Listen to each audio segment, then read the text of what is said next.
What's up, everyone? Zero here. Welcome back to the channel. I got another episode of the podcast. I did 2 of them this week. This time it's with Lolcohol. He was a great guest, very brilliant guy. Now, this episode is going to be a little bit more on the technical side. So if you really like those technical deep dives into certain builds, this will definitely be the episode for you. We did a deep dive on his Kinetic Fusillade build. And on top of that, we did a bit of a deep dive into the calculations tab on Path of Building. So I think you guys will really enjoy it. As always, if you guys are enjoying these podcasts, please consider leaving a like, share, and subscribe to the channel. And if you want to support the channel further, please consider becoming a YouTube member. And with that being said, let's get into the episode. Cool. So obviously, people are already going to know who you are for the most part if they watch any of this kind of content. But for the people like new players and stuff, can you just introduce yourself and how you got into playing POE? Yeah, so I'm Lolcohol. Started playing POE 13 years ago after being disappointed by Diablo 3. Honestly, I was looking for another game because D2 is the game I grew up on. And for years and years and years, I was looking forward to D3. It came out, and about a month later, I thought, I don't think this game is very good. And so I just started looking. I started looking around, found this game, POE, Path of Exile. And at the time, it looked really bad. It looked kind of... I remember seeing it for the first time and thinking, like, this... I'm not going to play this. Like, this kind of looks a bit rubbish. And then one day I tuned in to Twitch and... got a free key, logged in, and just immediately there was something different about it. I played so many ARPGs over the years trying to find something, and this finally it hit. And I've just never stopped playing. So here I am 13 years later. Yep. It seems to be a common theme. I bet Grinding Gear Games has Blizzard to thank for a lot of their player base, because it seems like I started playing relatively later. I'm more of a newcomer. I have 4,000 hours in the game, but I started in trials, and I came because of Diablo 4. So I took a break from video games for a little bit. So I played D3 when it first came out, but I didn't stick around after they took out the auction house. From then on, I didn't really play it until, about four or 5 years ago. So before the launch of D4, I was playing D3. I was super excited for Diablo 4 when it came out. Obviously it was a huge letdown, and yeah, so I'm pretty much the same. And everybody I think I've talked to so far has a very, very similar story. It's kind of funny. Yeah, D2 refugees, or D3 refugees, D4 refugees. Yeah. So you obviously, people aren't familiar with your content. You obviously have very, very good. You have a very, very good approach at explaining things in your videos, just crafting, build creation. And I know we were talking about before, you have like a process on how you explain this to people, and like how to, so obviously the target audience is people that are trying to put together their own builds, but are stuck. So I want you, I have experience in the game. I'm brand new to creating my own builds. So how would you walk me through? What's your process, like from choosing a skill to how you start to learn how to scale damage? If you want to just walk me through offenses first, then we can go to defense, however you want to do it. It's up to you. Yeah. So the first thing is finding a skill. That's probably one of the harder things. There is a spreadsheet that I can try and link for you that does have a list of all the skills and their relative base damage, and like attack speed and cast speed and all of that. That can be an interesting starting point where you can notice something that seems like a bit of an outlier. So for example, one that I found there was Hex Blast. And I saw this, I'm like, this seems really good. So I did all this theory testing off stream, logged in the next day, and I thought, I'm gonna blow people's minds. This build is so cool. And I found this really cool interaction with Cursed Ground. And then everyone said, this is a build that exists. And I basically recreated it by mistake without realizing it had already been solved. But that came from that spreadsheet. Okay. And another place is, the most important thing for new players is just to play builds, but really engage with them. Pay attention to how things are functioning, why certain support gems are being used, why items are being used, and like buffs and bonuses and all of that. Really try and engage with it. Eventually what happens is, I really like this concept of imitate, assimilate, innovate, which is, so imitate, at least when it comes to doing creative processes, you imitate, so you draw from multiple existing sources, just copying straight up. Say, I'm going to copy this guy's, the way he scales his damage on a bow build, but I'm going to do maybe a different bow skill.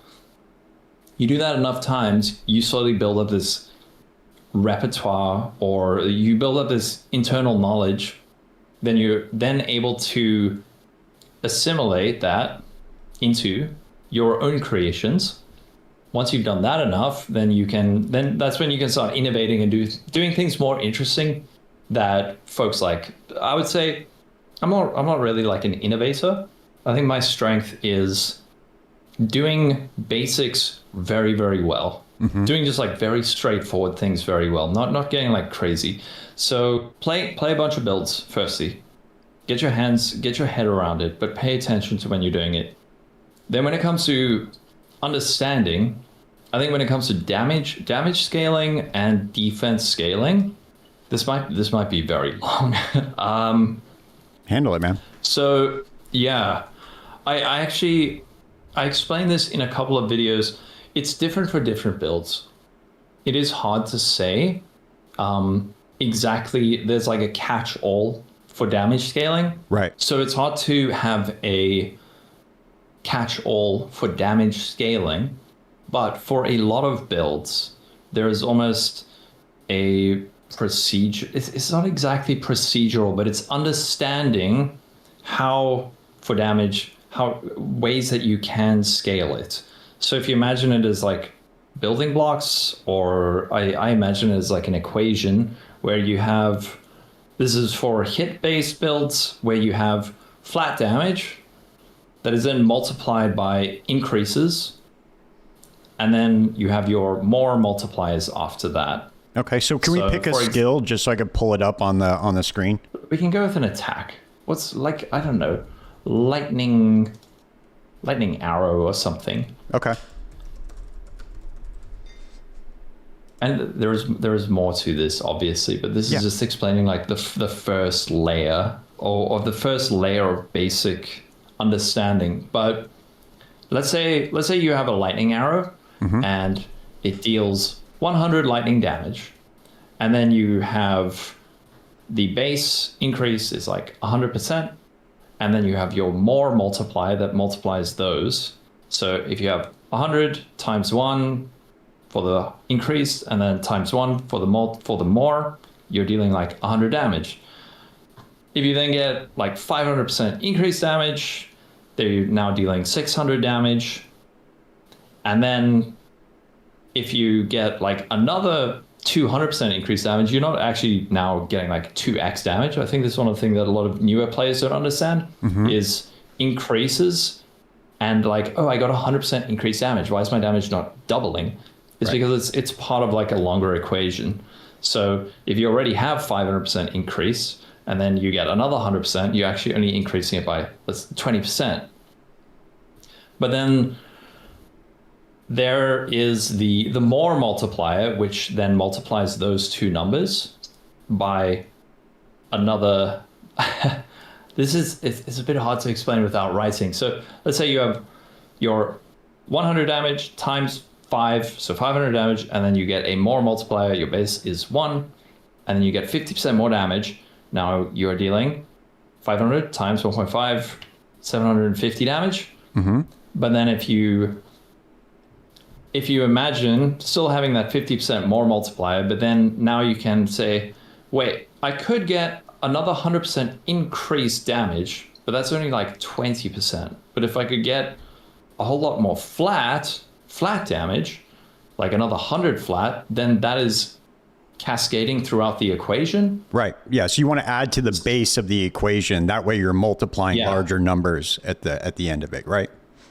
Yeah, right. And then having, I think some people do talk about it as if it were buckets, where you have, you want to have it doesn't necessarily have to be a balance, but there's often when people really, really struggle with scaling their damage, there's a part of that equation that is missing, where they might have like 5,000% increased damage, but their flat damage is really lacking, or they're missing more multipliers. So for a skill like Lightning Arrow, you can get a huge amount of your flat damage might be coming from your actual weapon. You can get like flat damage to attacks, and there's also the multipliers on the actual skill, like the attack damage, 177% off base, and the effectiveness of added damage. It's more complicated in POE 1 than in POE 2. A good way to do this is to actually go into POB, Path of Building, and go into the calcs section, and doing this for other people's builds, not necessarily when you're learning. You don't have to do this for yourself. Once you get better, it is a very, very good reference thing. But going into the calcs section, and then you can see all this information. You can see your flat damage on your skill hit damage, and then your total increase and your total more, and then your main hand effective damage modifier, and then your min hit damage. So you can see like the whole order of operations as it goes down. And then if there's a major gap within that equation, then you can say, oh wait, I have a whole lot of flat damage, but I don't really have any increases that are scaling that. Right. Like when I'm trying to explain basic damage scaling, that's all good. But now if we start looking at like poison, that is a completely different form of damage scaling. Right. Now we're not talking about like increase. Well, I mean, you still are looking at like increases and more, but then you're also looking at like poison stacks and poison duration and things like that, like number of stacks. There's like traps that you can fall into when you're scaling poison versus if you're trying to scale like a hit-based build. So or ignite works way different. It's still damage over time, but that works way different. You want one gigantic hit instead of a bunch of hits. Exactly. So you can maybe break it down in terms of like, this is like the foundational essence of how to scale a hit-based build. But then you could do the same for like a poison-based build or an ignite-based build or like RF or something. And this is why it's so important for players who are interested in build making to start really looking at builds in POB, like going into that calc section and saying like, how is Pox getting this much damage on his RF and his fire trap? And there's all these things. There's like the increase, the more, the like. You can hover over those things and it'll show like all the sources of where those things are coming from. And you can say, oh, he put in that unique because that's giving him this much and this much. So that's actually, rather than giving like a catch all, I think that would probably be my advice. Like start really digging in. Right. So I have your, we could start here because I have the Kinetic Fusillade build pulled up. Okay. So, so we could take a look at this and just kind of walk through. So let's just start from what type of skill is this just for the players and like kind of how you go about scaling something like this. Then we could hop over to the calculation tab and just kind of walk through what that means and how you kind of use that. Okay. So this is a very interesting skill. Okay, cool. So I'm not sure what we are. I'm not sure which parts we're going to have kept in up to this point. But so in terms of Kinetic Fusillade, just the foundational part of it, it is an attack-based projectile wand attack. Okay, that's the first thing. The way this skill works is that when you perform an attack, you summon a hovering anomaly or just like a hovering projectile behind your character. And then after a short duration, that fires off. Now, what you can do is you can build up to a maximum of 12 projectiles before and then they will release in a sequence. So you go, let's say you attack once, you get one, and then you attack again, you get another, You perform 12 attacks really quickly, they all hover, and then they go, they all fire off one by one. If you get up to the maximum number of 12 projectiles, the projectiles deal more damage, 12% more damage per previous projectile fired in the sequence. So the idea with this skill is, firstly, get to the 12 projectiles as quickly as possible and then have them release, because then you're getting a huge more multiplier on the skill. But quick question real quick. Quick question. Yeah. How are you getting to 12 projectiles on this? Is it just scale with levels, or are you adding something else? Well, there's a few ways. So firstly, any additions to number of projectiles fired will summon that many more projectiles per attack. So if I have +5, let's say I have greater volley, which summons another 4 projectiles, greater volley. Then every time I perform an attack, instead of just summoning one hovering anomaly or projectile, it'll summon 5. Mm-hmm. And then so I will need to perform 3 attacks to get to 12, and then it'll release. So for that, obviously you want to get things that are divisible by 12. So either like 3, 4, 6, or 12, so that you're performing an even number of attacks. Or if I have 4 projectiles, I perform 3 attacks to get to max, and then they release. Okay. So first thing is adding increased number of projectiles is one way. The next thing is attack speed affects how quickly you generate those projectiles. But now, this is where this skill gets really interesting. Okay. So the skill, like I mentioned, there is a delay between summoning the projectiles that hover behind you and then releasing. So there is a base delay of that where you summon them and then they release. So with less skill effect duration and reduced skill effect duration from the tree and from unique items like time clasp and warp timepiece, you can get it so that the delay before firing is extremely short. So it actually ends up feeling like it's rapid enough that you don't actually feel like you are waiting for them to hover before they release. Okay. But now there's an even more interesting aspect of it. If you can get the duration of the skill, which is, so the base duration is 0.7 seconds. And then you can reduce that with all those unique items and points in the tree. If you can get the delay duration shorter than your attack time, then what ends up happening is that these projectiles will fire off before you can perform another attack. Does that make sense? Yes, absolutely. Yeah. So you summon them, and then the delay is so short they're firing off, and then you perform another attack, and then they fire off. And that's where this skill gets this like Gatling gun feel, where you are just attacking and it's just like blasting out projectiles. But the interesting thing with this, though, is that then what happens is however many projectiles you summon or you create with that attack is how many projectiles fire off. So like I said at the start, the maximum number of projectiles you can get to hover behind you is 12. But because your attack time is longer than the duration, if you only summon 6, then only 6 will fire off. So in terms of scaling this skill, it gets really interesting, where now you want to summon as many projectiles as possible per attack, up to a maximum of 12, because for each additional projectile, not only are you getting an additional projectile, which is dealing damage, but you're also getting a 12% more damage per previous projectile fired in sequence. So this skill has a very, very interesting secondary layer of scaling.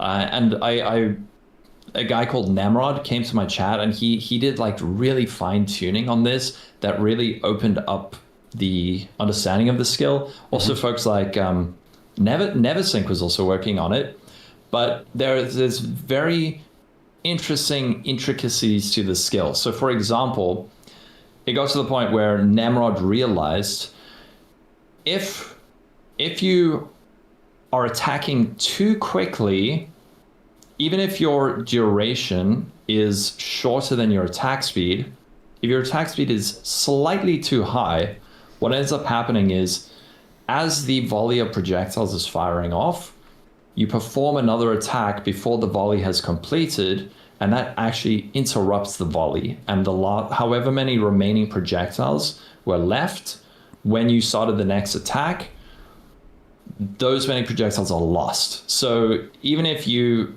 per attack summon, 12 projectiles, if you attack too quickly and only 7 release, then you are only counting as 7 projectiles releasing.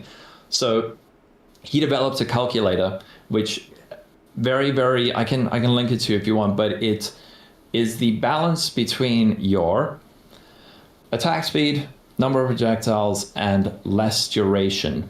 And this skill, so I league started this skill, and it went from, oh cool, let's just play around with some of the new one skills and see what looks cool. And it went from this very, very seemingly simple skill to this unbelievably intricate, fascinating skill. This is like peak Path of Exile to me. Right. But it's just so nerdy. It is so nerdy.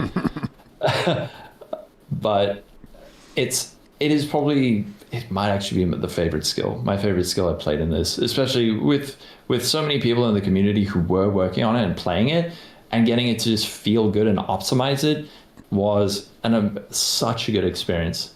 So in terms of scaling the skill, you've got like the basics that many other skills have. You know, you've got your flat damage for your wand attacks and like your crit and your more multipliers and all of that stuff. But then there's this like secondary layer. And again, that's why I say to people, when you do follow a build guide, really try and dig into it and like watch the build guide. As a content creator, I can see the average view duration on build guides, and I've heard this from so many creators, is that the average view duration on most build guides is terrible. It is super low. On the one hand, there's a side of me that says like, okay, POE content creators can be extremely boring and rambly. So I get it. Like, we could maybe try make it a bit more fancy, but at the same time, like, if you're really interested in a build, watch the video. Really watch the video. Go through the guide. Spend some time with it. That's how you'll learn. Right. Yeah, because you really have to pay attention to, especially with a skill like this, because this has multiple lines of things that really affect the way that this skill works. Like even just like the first line, increases and reductions to spell damage also apply to attack damage on this. So even though this is an attack, if you're just looking at the tags, you're going to completely miss that. So if you're just looking at the tags and say, oh, this is an attack, so I want to scale attack damage, that's incorrect. You're going to be getting more benefit from spell damage than you would attack damage. You also have to look at how many times it chains. You also have to look at the way that the skill behaves, like you mentioned, how it does more damage from each projectile that's fired in a sequence. So those are very, very important things to pay attention to, which is why it would be beneficial to actually watch a build guide, because most of the time that stuff's going to be explained. Yeah. Fortunately, most skills are not this complicated, but that advice of just like read every single line from the top to the bottom, like start with the name of the skill, read the tags, attack, projectile, duration, AoE, and then like the base attack speed, attack damage, effectiveness of added damage. All of those things are really, really important. It's weird because Path of Exile constantly makes you want to go faster. And then especially for trade players, there's a thing in the back of their head of like, you know, like you're in competition with your friends or with the economy. And so there's this pressure to really go and not stop and read. But it makes a big difference if you can decide on a build before league start and just like really take your time with it. Read the skill gems, read from top to bottom. Even skills that I played many, many times, or you might miss one little line, one tiny little line that you think, man, I never noticed that.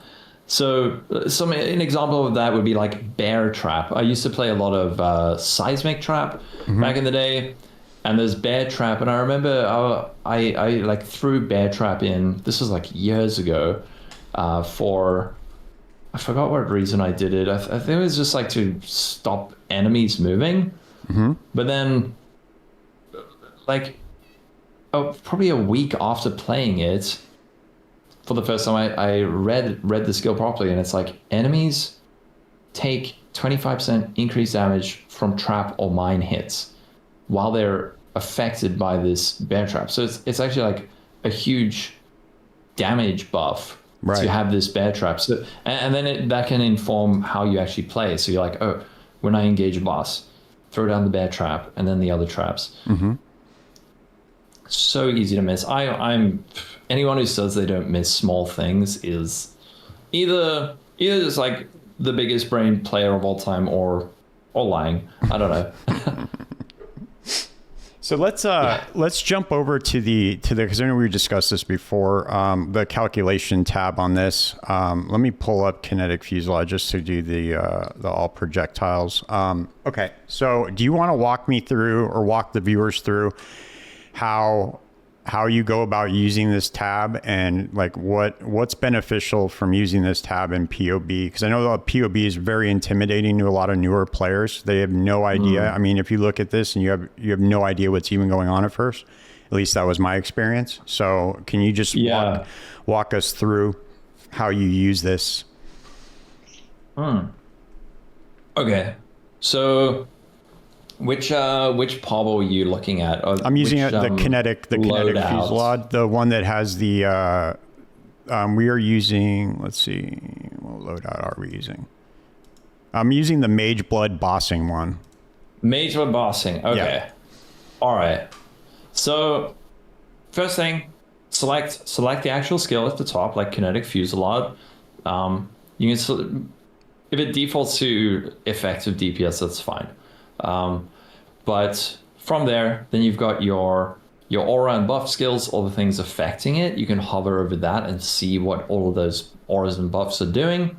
Something important to do is not have too many conditional buffs. For example, if you have like a silver flask that is giving you onslaught, but against bosses, in reality, the uptime is very low, you can maybe turn that off. But you can turn it on to check what the boost is, but be aware that there are certain conditional things that if you click too many of them on can lead to unrealistic results in terms of your damage. Right. But most of the things that you will see here are things that are fairly consistent. Then further down, then we've got this is a good example of what I was speaking about, like with the flat, and then you got the increased, and then the more multipliers. So we've got the flat damage. A lot of that is coming from our weapon. So on our actual Kinetic one, we have our adds lightning damage on the actual wand. There's also the base fizz damage on the wand itself. And then after that, we're getting a whole lot of increases. So over on the left, we've got all damage types. And then we have the lightning and the cold and the fire increases.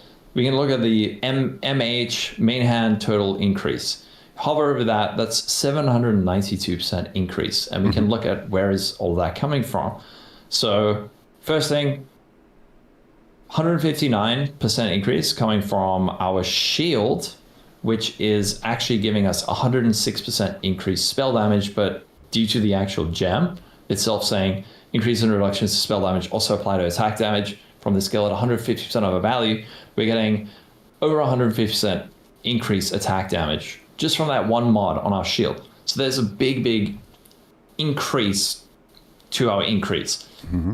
And then going down the line, you can just see where everything else is coming from. You're getting more increase from the spell damage on our wand, and then our flame golem, which is giving us increased damage. There's more of that.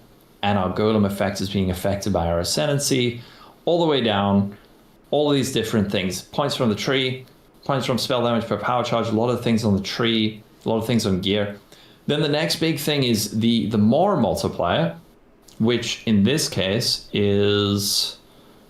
Our more multiplier is 97% more damage. And that's coming from Kinetic Fusillade itself, because we're getting that more damage per projectile fired in sequence. The way that you can calculate that, at least for this specific skill, is to calculate how many projectiles do I generate per attack. This is with the Gatling gun version. -1 from that number of projectiles. So if we summon 10, we would say 9. We'd say, okay, 9 multiplied by 12, because we're getting 12% more damage per previous projectile fired in sequence. Right. That's why we -1, because the first one doesn't get that 12%. Yep. And then we multiply that, so it would be like 9 times 12 divided by 2. 54. And that gives us our 54, yeah. So that gives us 54% more damage. Then we're also getting 30% more attack damage from Rage, which we're getting from our gloves. We can get that just from a glove implicit. And then we're also getting 20% more from the less duration support. And then we're getting 4% more damage per frenzy charge. And we have 3 max frenzy charges. But then we're also getting -21%. So from our awakened greater multiple projectiles, that has supported skills deal 21% less projectile damage. But supported skills fire 5 additional projectiles. So that's where all those more multipliers are coming from. Okay. Super, super important to pay attention to that for a lot of builds. Just making sure you're finding those more multipliers where you can. And then it all results in all these multipliers. There's also, I guess there's things to talk about, like crit, chance to crit, critical strike multiplier. Those are all part of this equation. And you can see that underneath. Are you going to be showing this on screen? Yeah. It's on screen right now. So I'm clicking on the main hand increased crit chance right here, just to show all the sources of it for them. Yeah. So we got the main hand average hit, average damage from non-crits, and then we got the average damage from crits. So the non-crits is showing 212,000, but then the average from crits is 1 million. And this is, so what we have is 100% chance crit. So we always crit, but our crit multiplier is almost 500%. So we're always critting, and we're always getting 500% increase. So it's like a 5x multiplier on our damage. And then all of this gets multiplied then by the attack rate, and then the DPS multiplier for this skill. This is very confusing. I hope people are able to follow with this. And you end up with 100 million damage at the end of it. Obviously, this is like the end game bossing version of the build. Right. But I hope I actually explained all of this in a video I did where I really try to break it down, explaining like you need the flat damage so that the increased damage can scale that flat damage. Right. And then you have the more multipliers, that is like the big multiplier, and then you've got your crit multi so that you're getting another multiplier. Think of damage for anyone who's played Balatro. Have you played Balatro? I have not. You have not. It's like a card game. Okay. But it's not really a card game. It's like a roguelike card game. But there's these combo chains you can get off. But it starts getting to the point where you have so many multipliers that the number ends up borderline arbitrary, where it's just like E minus 1.000. So it's such a large number because you've got so many multipliers. So getting all those multipliers down the chain is when you start ending up with like 100 million damage. I'm working on this same build, but for the Freesia event, and I today managed to get it up to 1 billion damage. I think it's actually sitting at like 1.1 billion damage. It's almost like a meme version of the build. There's a sensible version, and then there was a how far can I push this kind of version if I don't care about life.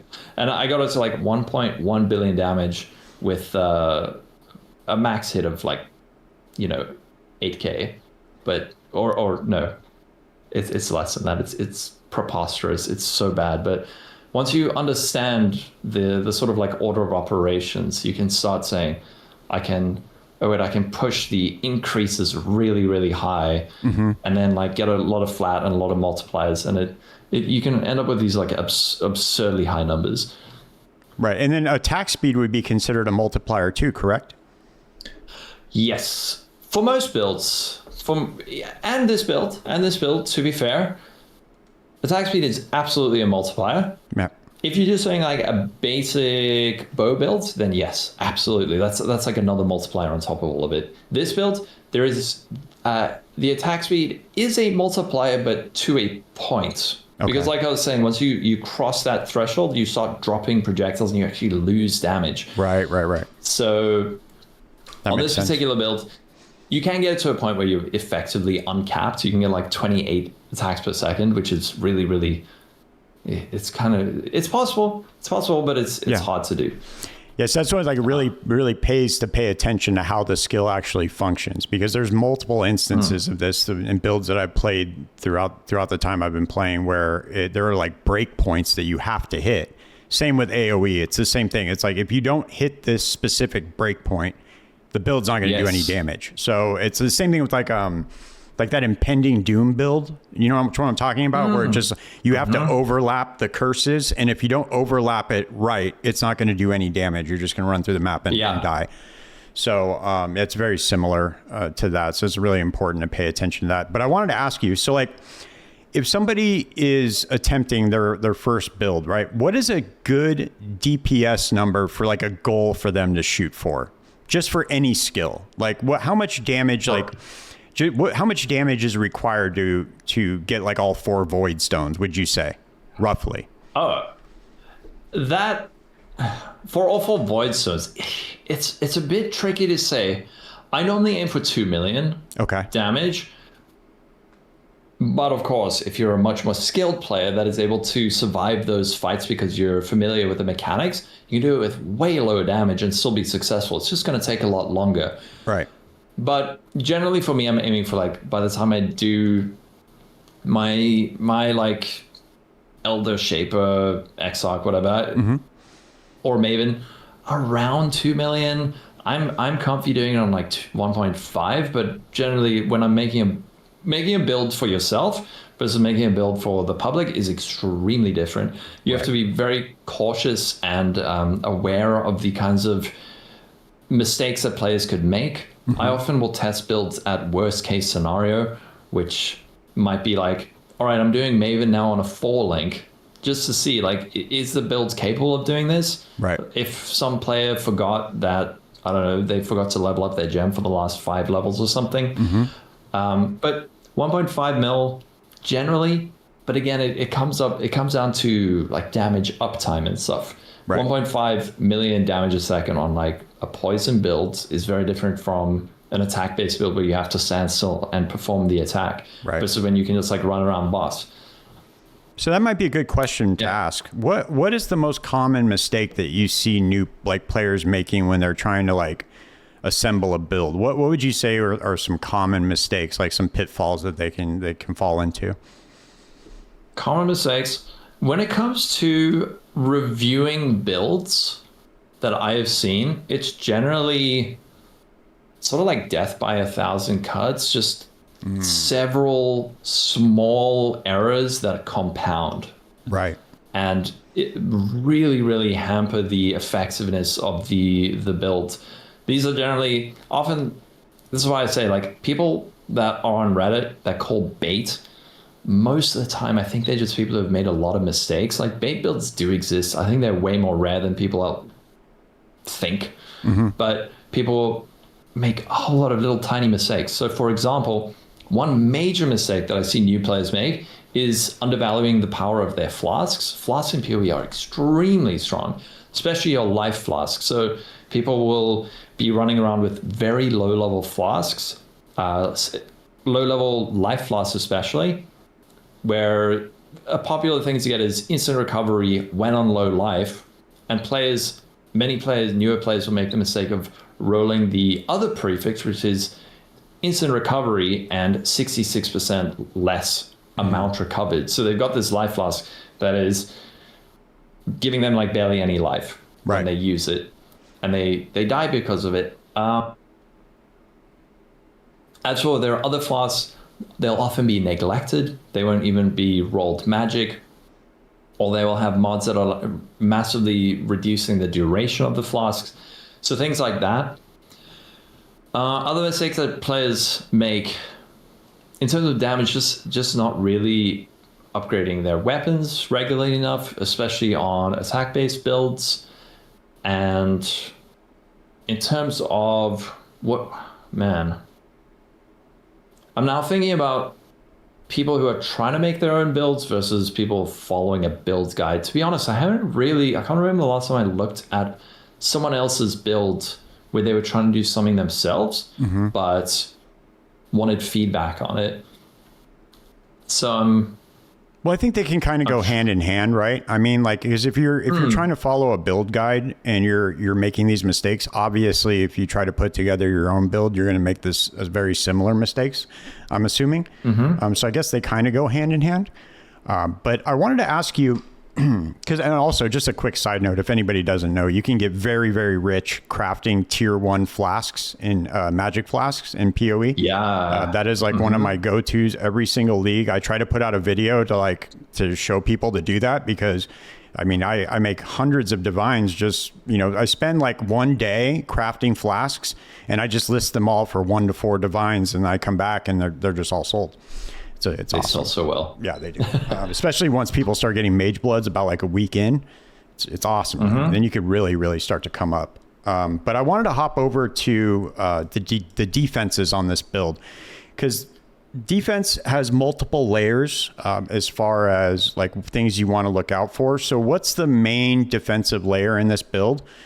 And can you just walk us through like how you go about assembling that? Like, why did you choose these defensive layers, etc.? Yeah. Okay. So the bossing version is maybe not the best version to look at. Okay. We can look at the CI swap version, and then I want to look at the ward version, because the ward version is so cool. I love that version of the build. So the way that I CI swap first, and then we'll switch. Yeah. Over. Okay. CI swap. All right. So this version of the build, the way that I think about defenses, again, in very general terms, and this is possibly easier to follow than scaling damage, which has so many different vectors and versions depending on the kind of skill you play. But the way that I break down defenses is I think of it as an order of operations, where it is, firstly, avoidance. Am I able to avoid the thing that is the attack or spell that is coming at me in some way, with, let's say, evasion racing, or chance to evade, or just through player skill by not standing in the slam? The next thing is, if I fail to avoid the hit, how do I reduce the incoming damage? So this is mitigation. So you got your avoidance. Avoidance can, by the way, also include things like chance to avoid ailments and things like that, or immunity to certain ailments. In this case, we're using chaos inoculation, so a form of chaos avoidance or chaos immunity is with chaos inoculation. So we take no chaos damage. Then the next thing is mitigation, which can be broken down into your physical mitigation and then your elemental mitigation. So another thing that newer players always struggle with is mitigating physical damage. Easy way to mitigate your elemental damage to an extent is with resistances. and then you can scale like max resistance to get that even higher. But then the big thing is mitigating physical damage, which is a big thing. A lot of builds, some builds will do this with armor. Other builds will do it with damage taken, physical damage taken as elemental damage. So if you have, let's say on this build, we have Shaper of Flames. Enemies ignited by you have 40% of physical damage they deal converted to fire. So 40% of that physical damage is converted to fire, which is then reduced by my fire resistance. 75%. So a large chunk of that physical damage is reduced by that. Another way to reduce that is with endurance charges, which gives you generic damage mitigation. But there's many ways to do this. This is another thing to look out for in builds is how are they mitigating damage? So for this build, on this version of the build, the first two steps was avoidance and then mitigation. For this build, my avoidance layer is in fact block. So I've got 61% block chance and 63% spell block chance.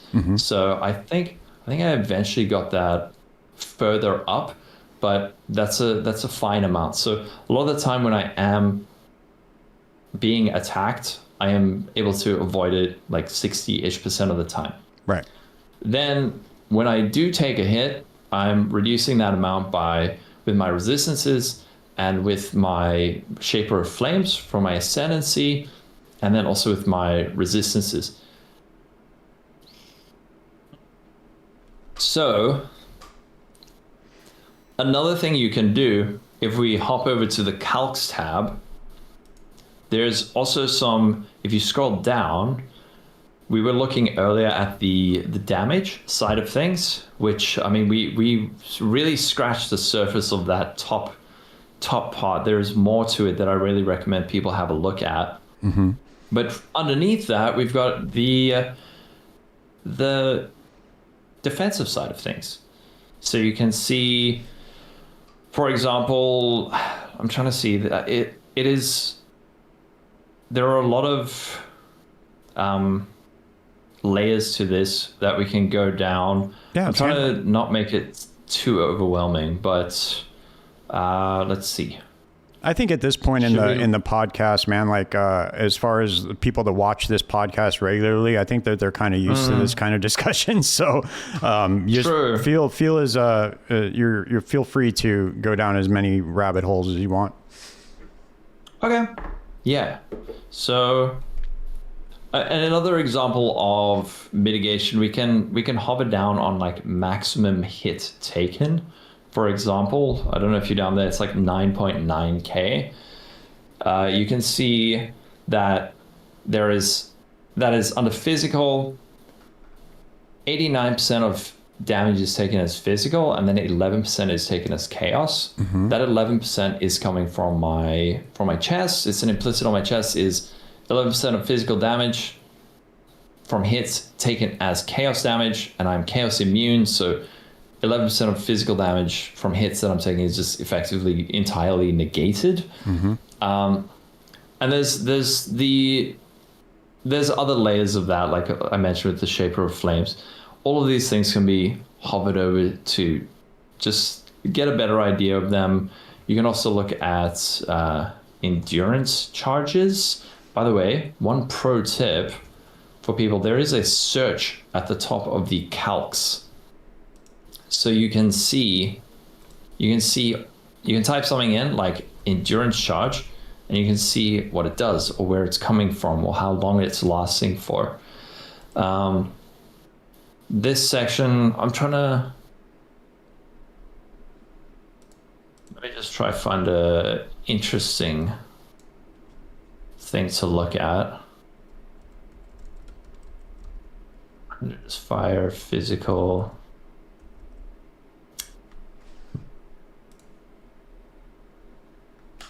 Yeah. This is I see why people are terrified of POB, man. It is just like this is an absolute deluge of information. If you don't even know where to start, it's overwhelming. Like I could break down for you where all the reductions are coming from. Like I know I've got the endurance charges, I know I've got the Fizz taken as chaos on my chest, the Shaper of Flames.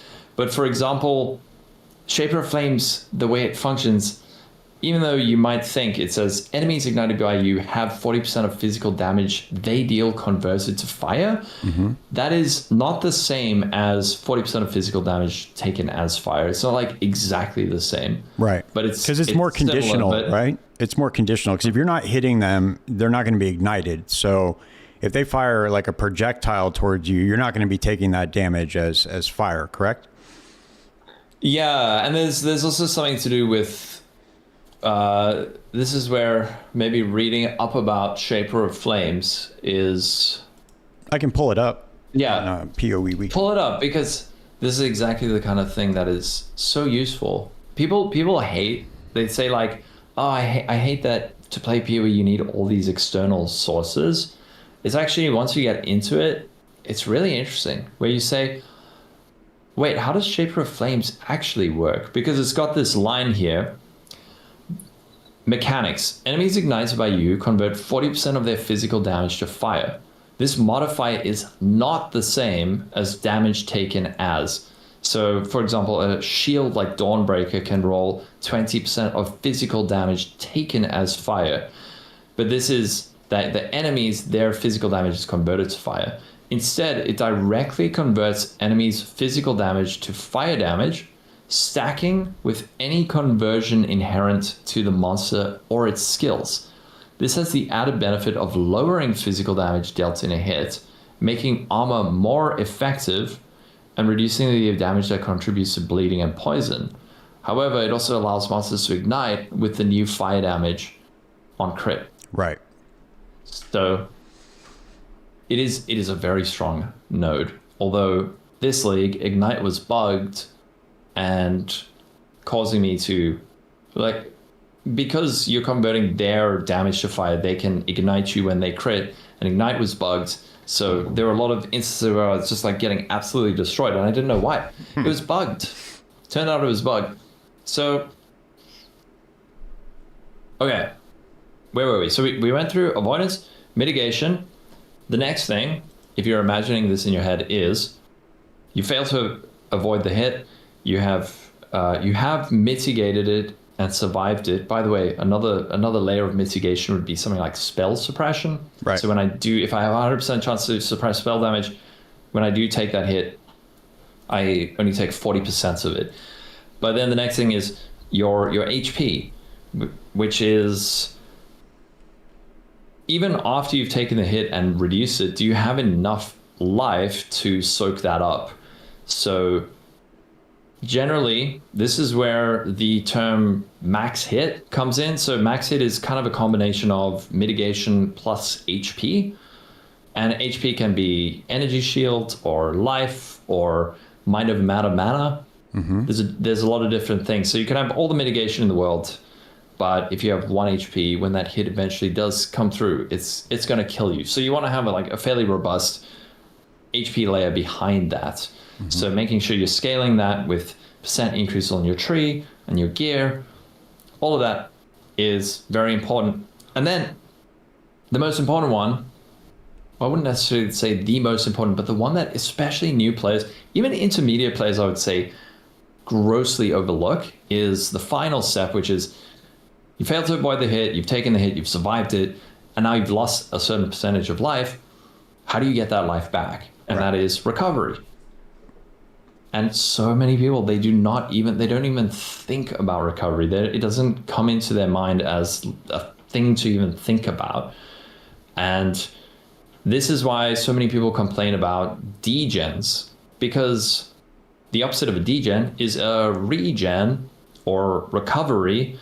And this is things people don't account for. They don't think, how do I get the life back? So on this build, we have 8,000 energy shields, and we have a 285 ES regen, which is what I describe as passive regen. It's recovery that's happening without me doing anything. It's just always happening. And then I've got my active recovery layer, which is like ES leech. So when I am attacking, I'm getting my ES back. So that's the recovery there. So if you think about this in terms of actually playing the game, I'm in a map, monsters are attacking me, 60% of those hits are being blocked. And then when a hit does come through, it's being like not crazy. I don't have like a massive max hit on this build. I think it's like 9k, 10k fizz max hit. People always just look at the fizz max hit. Yeah. Everyone's obsessed with fizz max hit. But there's enough there. And then I've got like an 8k energy shield and then a lot of recovery. So even if I do get hit, the life's going straight back up. That's how I think about defenses. That's how I try and get other people to think about defenses, is just have an umbrella name for those things, like avoidance, mitigation, HP, recovery, and think of that process. And then you can place the different forms of defense.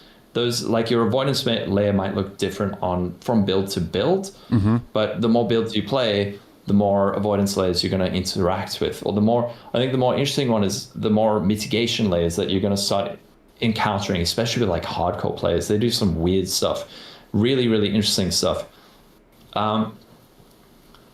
We can actually, if you want to get really nerdy, we can talk about the next version, which is the ward setup of this build. Yeah, it's get as nerdy as you want, man. That's what this podcast is all about. Let's see. Is it the ward? Okay, the ward setup. All right, I got you. 1 second. Yeah. Okay, cool. So on this version of the build is insanely tanky. And this is why they should not always look at fizz max hit, because it's not always entirely indicative of a build's performance in terms of its defenses.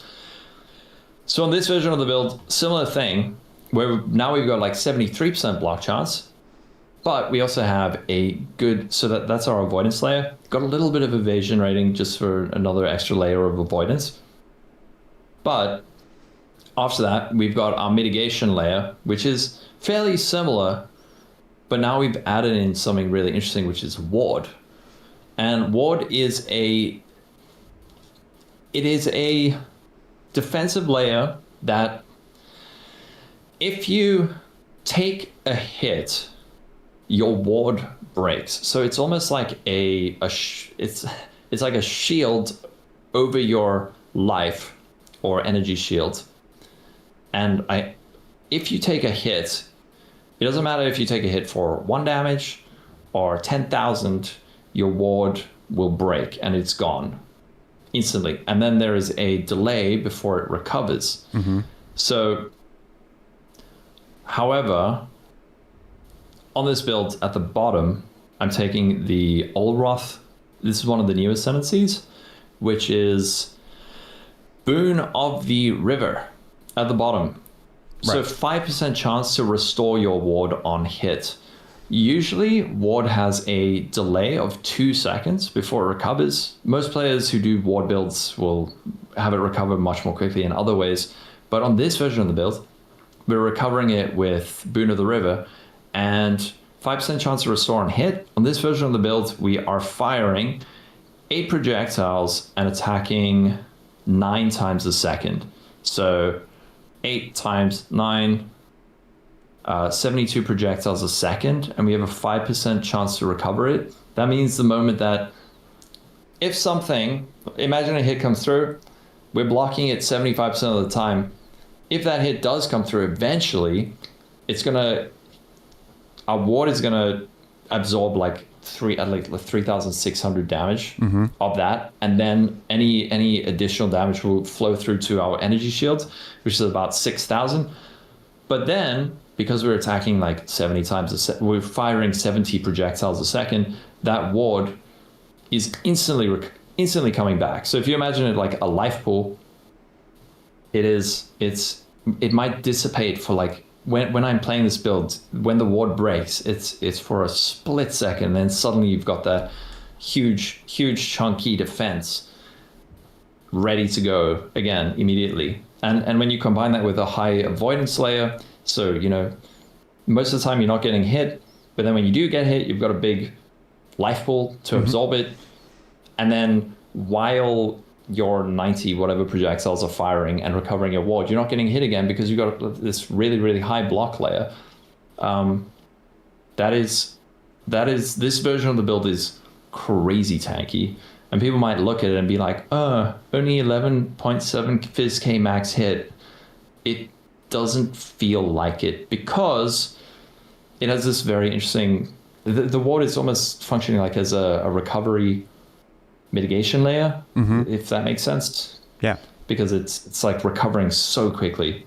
So there's another type of defense for people to think about. Yeah, so that's a thing. Like a lot of the time, the EHP can be very misleading in when you're looking at builds. So it's not you kind of have to play the build to see how it feels. Because I've played builds that have 580,000 EHP, but they don't feel like it. It really just depends on the way that the build actually plays. But I wanted to block build. Right. When you're using the Fallen Shield, I mean, your EHP goes up like 400,000, and it's like that's very, very misleading because it's not the way it feels when it plays.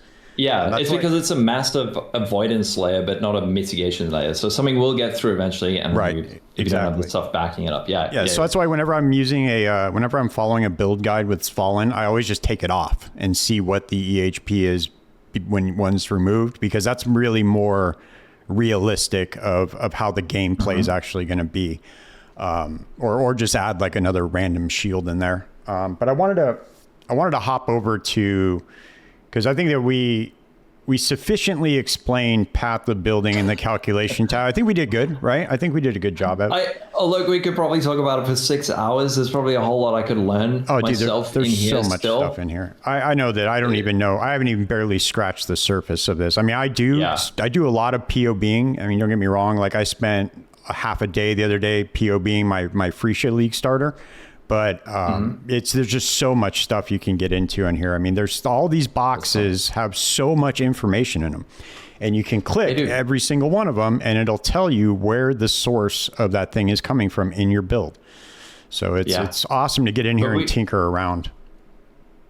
Hopefully we've at least scratched the surface and got people to look at the surface level of it. Right. Just get their foot in the door and then not be so terrified of this calcs tab, because the calcs tab is really the thing that will open up, at least starting to understand builds on a deeper level. Right. Yeah.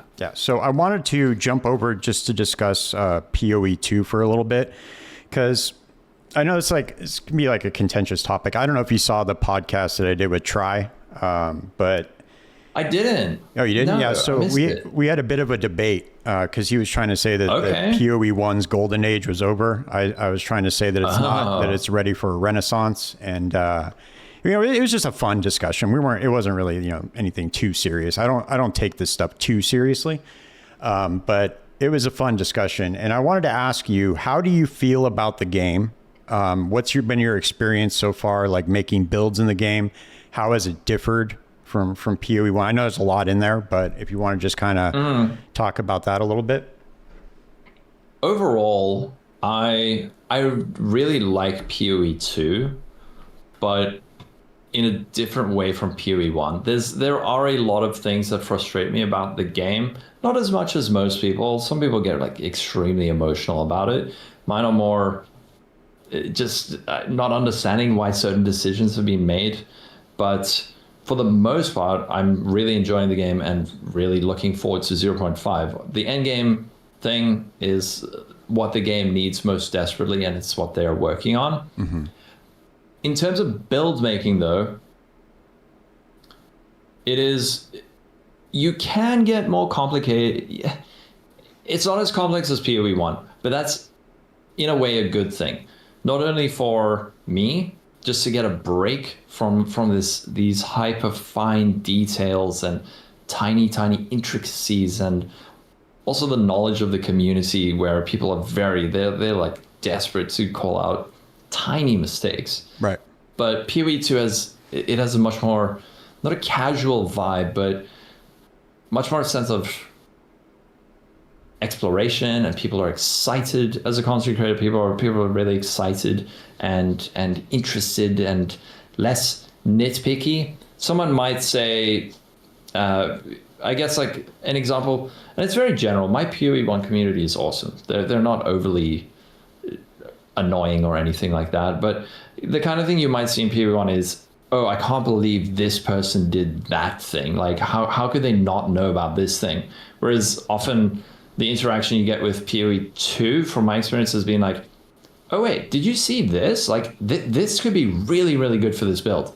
Right. And you say, wait, what are you talking about? And then you go and look at it, and it's actually exciting. So rather feeling like you're being not criticized, but like, you know, like you're in trouble with your parents. It's someone presents this thing to you that is like, this is really cool. Check this out. Right. I mean, it's a lot of the same for POE 1. Like with Kinetic Fusillade, had Namrod come into my community and said, and he presented it as, wait, have you seen this? This version of the build's really cool. And then I said, oh, I'll have a look. So POE 2, it has a long way to go, but it's people who pretend that it is like a complete trash rubbish game are, I don't know. I strongly disagree. If it weren't for POE 1 existing, I think it would be the best ARPG since D2. Right. Diablo 2 for sure. By like a long shot. It's just that these dudes have now, GG, they've set these like insanely high standards, and now they are competing with themselves. Yep. And people they did it to themselves. It's like if your mom makes the best food and then one day makes you chicken nuggies and you're like, what is this? Right. Like, how dare you? Where's my 5-star hotel meal, mother? And right. But that's kind of how it comes across. It's like, oh wow, we're having chicken nuggies for dinner instead of the fancy stuff. Like, how dare you? That's the kind of way I read the way these people talk. Right. Yeah. It's just, I think the same exact thing. I've said it multiple times on stream, where it's like, if Path of Exile 1 was, if it didn't exist, or if they just called Path of Exile 2 something different other than Path of Exile, I think people have a very, very different response to it. Yeah. Do you enjoy it? I love it. I think it's great. There are some things about the game that I really, really dislike, like the zones, the campaign zones, the ascendancies in the game. Like, so I have very, very strong criticisms of the game, but I think the game plays great. It looks beautiful. I think it's a great, I worry sometimes about the foundational changes that they made in the game, just as far as like the restrictiveness of the skills. Like, I always say, like, why can't you use something like Falling Thunder with a mace? It's only a quarterstaff. Like, thematically, it works well together. Like, I don't understand why you can't do that. But yeah, I think that will open up as time goes on, and once we have all of the skills in the game and all of the weapon types in the game, I think that will eventually open up. But I guess a good way to put it is I love the game. I just have very strong criticisms of it, but it's because I want the game to be better. And I think that it has potential to just be, like, by a mile the best ARPG out there. By miles and miles and miles. Because, I mean, you really look at the space. What do we have? We have POE 1. We have Last Epoch, which apparently, ever since they did that acquisition with Krafton, they are the community is like in an uprising. Like, if you ever look at their X, it's ridiculous, dude. They'll post a teaser and they'll be like, "Here's this new skill we're coming out with," and then all of a sudden, people start spamming, "How much do you have to pay for that?" Like, they'll just start talking shit.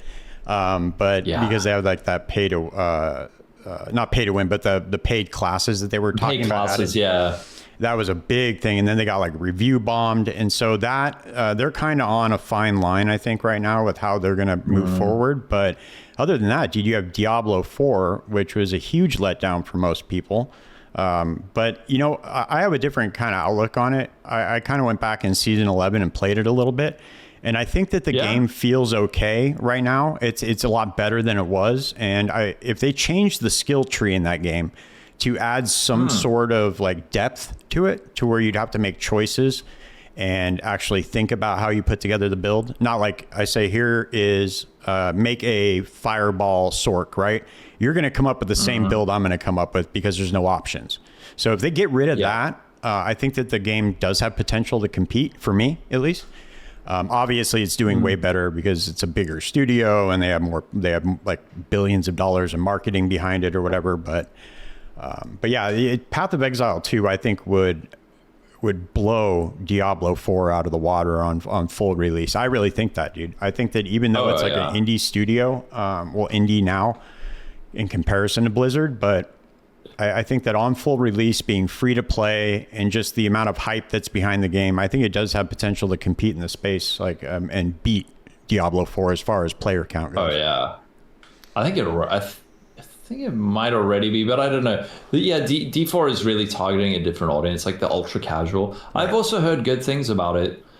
People say it's like, give it a shot. It's way better than it was. But I think the thing that POE 2 does really well is it has builds that are on rails. Like, for example, the wolf build that I played this league was super on rails. I didn't feel particularly attached to it. It was very fun, but all the decisions I was making, most of them felt, I'm pretty sure other people made this exact decision. Okay. But I think that's good to have these hidden pre-made builds in the game for people who maybe come from Diablo 4 and they want that experience where they don't have to overthink. Like with POE 1, people are intimidated before they even start. Even experienced players, the moment they say, I want to make my own build and like run tier 17 maps, it's so unbelievably hard. You don't even know where to start. And as creators, you don't even know how to tell people where to start. It's so complex.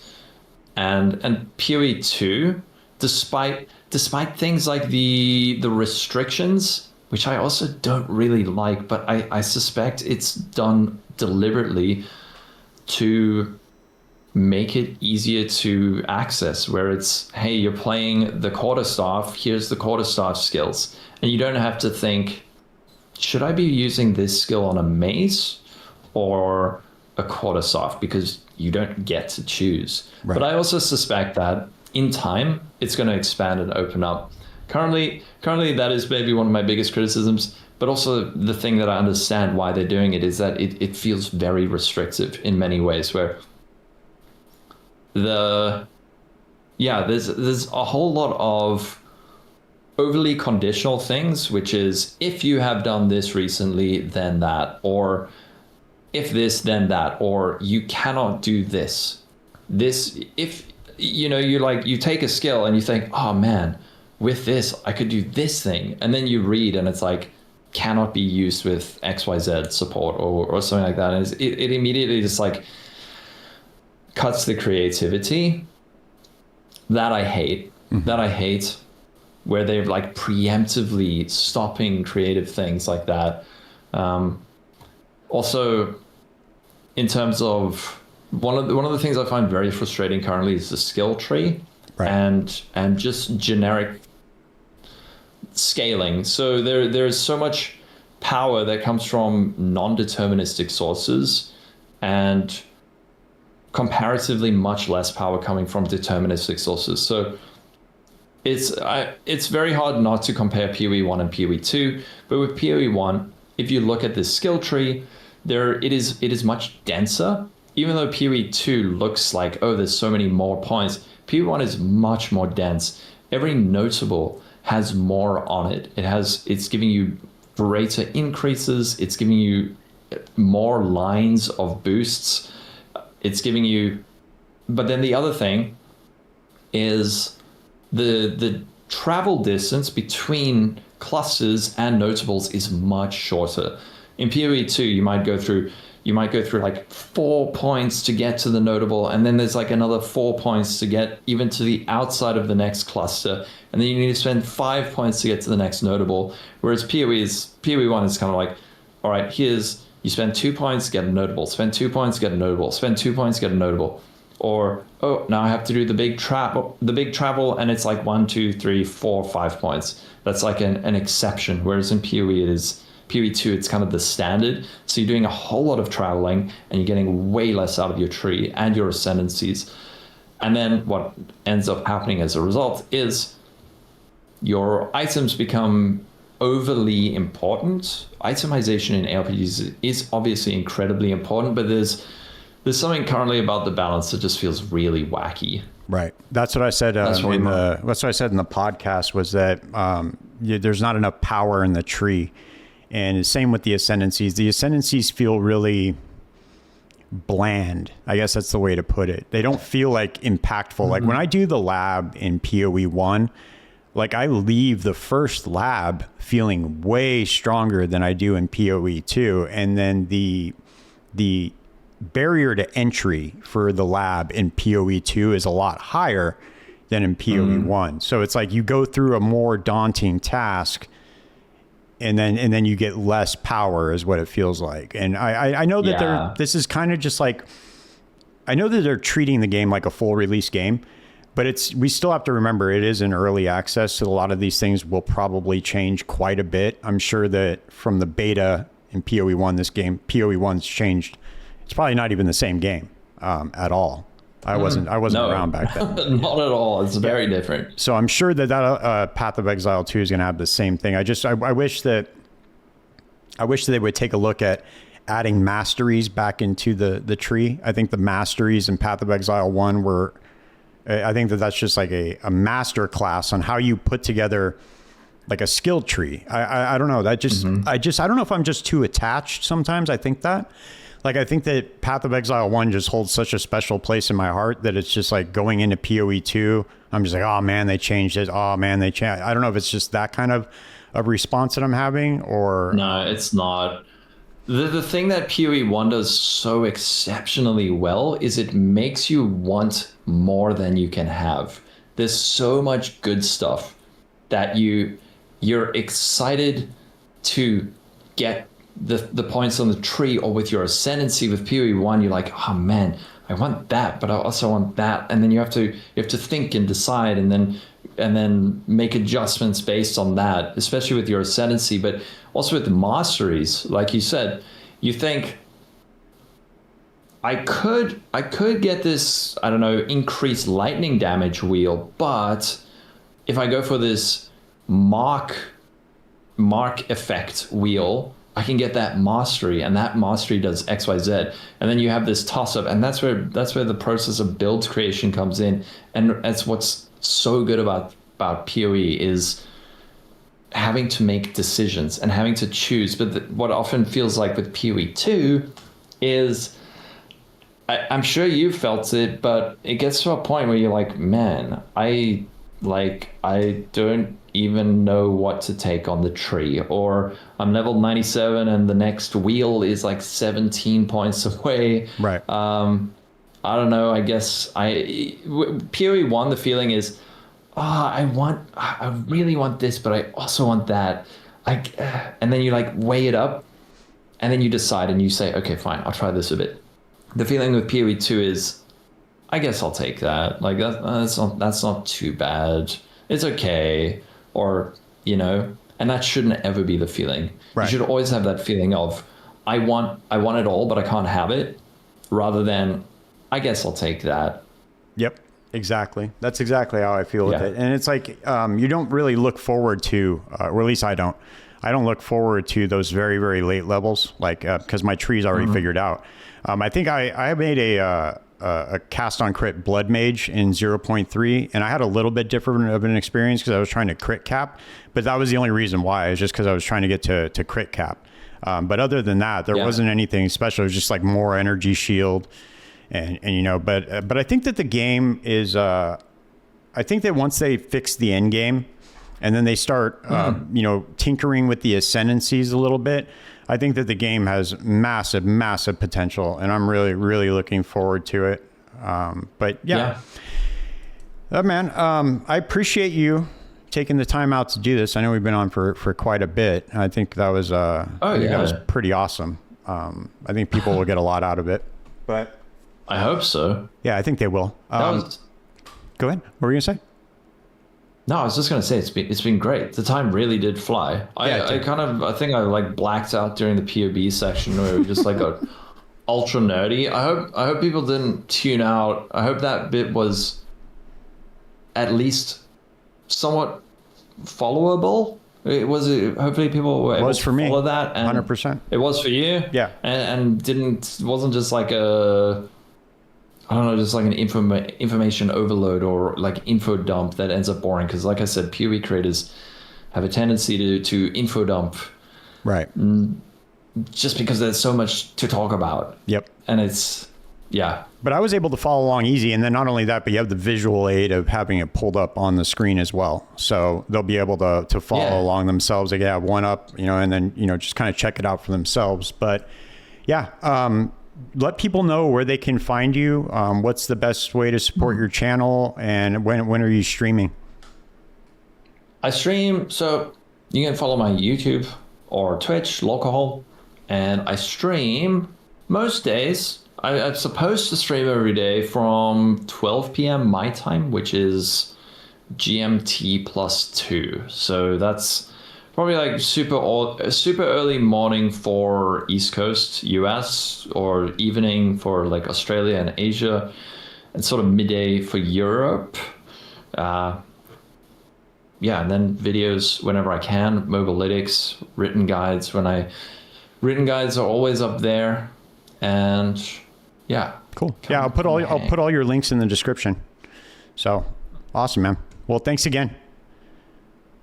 I appreciate it. Thank you. I really, really enjoyed it. It was a good talk. Thank you guys for watching another episode of the podcast. I appreciate all the support and feedback that this podcast gets. Please show some love to my guests and go like and subscribe to Lolcohol's channel. He's a great content creator. I think you guys can get a lot out of watching his content. I will see you guys in the next one. Peace.